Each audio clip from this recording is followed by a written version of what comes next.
Hey YouTubers, the Mad Flea here. Just wanted to go over a recap of the Puma 1911 by Chiappa. There's a few problems I've had with it, and I wanted to go over those problems and kind of what you can do to fix them. So let's get started. Okay, to start out, let's always do a safety check. There's nothing in the magazine there, so let's eject that. Also nothing in the chamber as well. Let's go ahead and flip it over. The first thing I want to talk about is this little safety feature here. It has a little metal key that comes with it. I lost mine the first time I was out in the field, and if someone by chance had locked it and then lost the key, they'd have a little bit of trouble getting that unlocked. And since I just safety checked it, I figured I'd point that out first. What I've done is I have a little key that I made myself with a little bit of wire wrapped around with some electrical tape. This is kind of a dangerous way to do it. You could scratch your gun up with that. I really don't care, honestly, so that's what I did. It kind of, a little metal piece kind of like that. That's what I did, wrapped it around with electrical tape. That's all you got to do, and it fixes that specific problem. The next problem I had was with the rear sight here. Let me point out a little pointer here. There's a little screw, sorry, right there. That little screw kept coming out every time I would take it to the range and shoot it, and it wasn't helpful to say the least.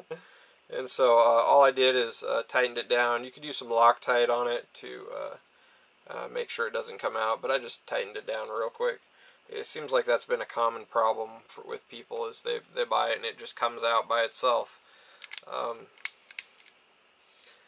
The next thing I'd like to talk about is actually the magazine assembly here. It's really cheap. It's a plastic polymer, and it has multiple problems with it. It swells when you fill it with ammo. It can swell from the heat. It's very, very light, which is another problem. The other problem is the tight spring compression in here. It doesn't seem that tight compared to other guns, but it does cause feeding problems right out of the get-go.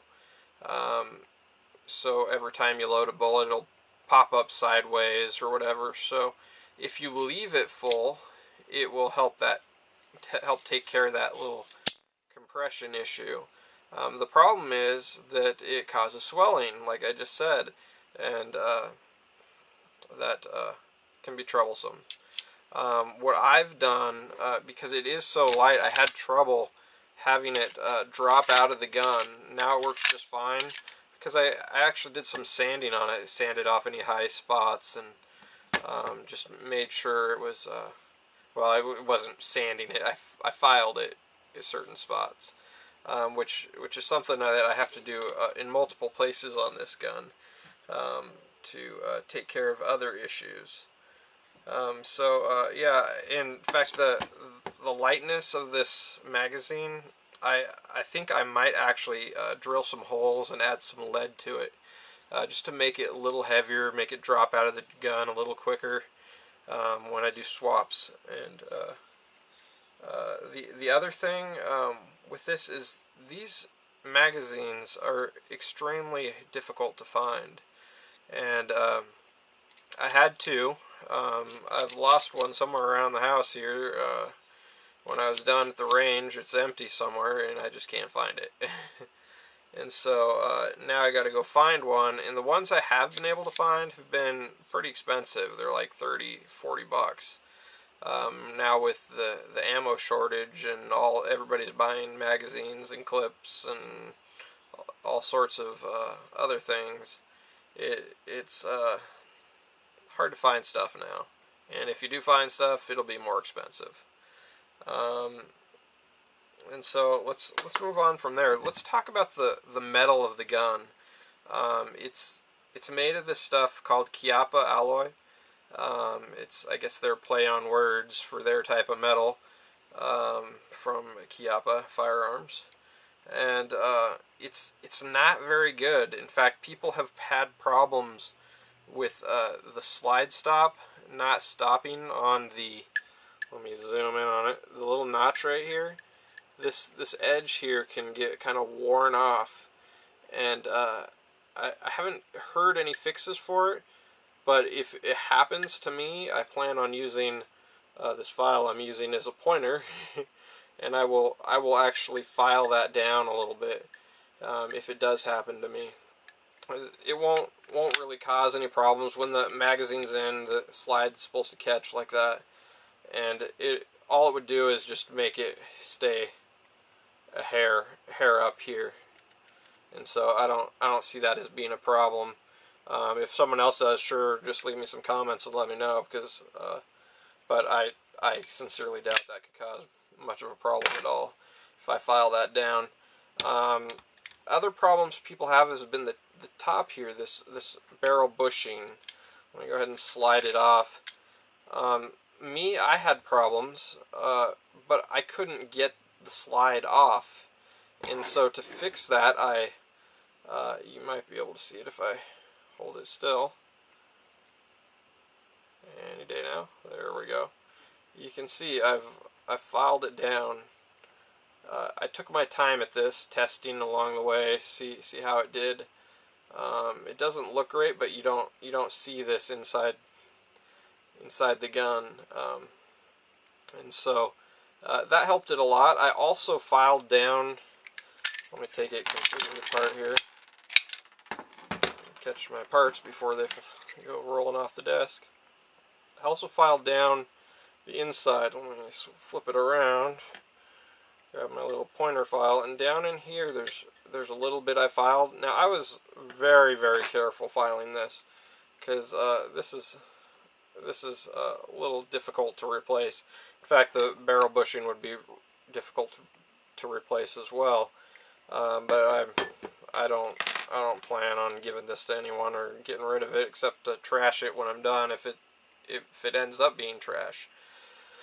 If I zoom in a little closer, again, there's a little hole on here. It's right here. You can actually see through that hole inside the barrel.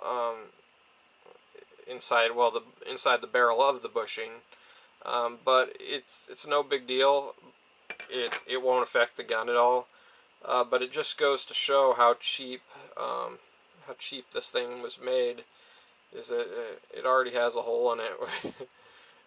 Those look like testing holes of some sort, but I'm not a metallurgist, so I don't know how they designed this. So that's that with that.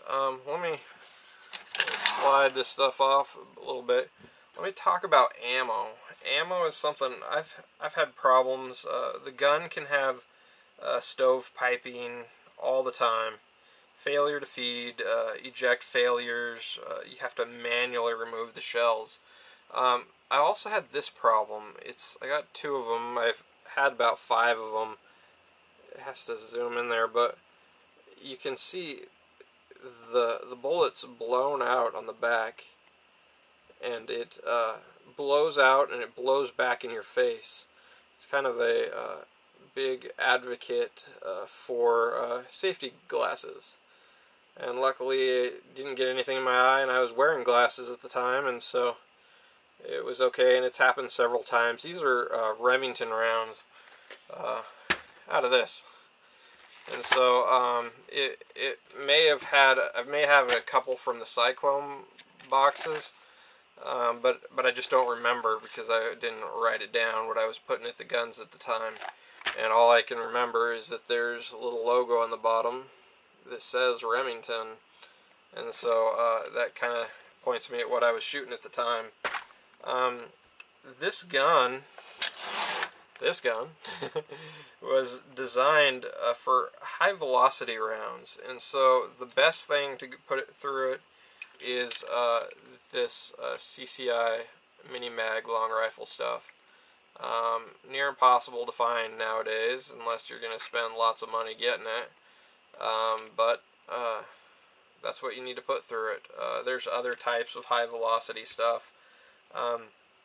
I've heard rumors that the CCI Blazer will work as well, but I haven't had a chance to test that.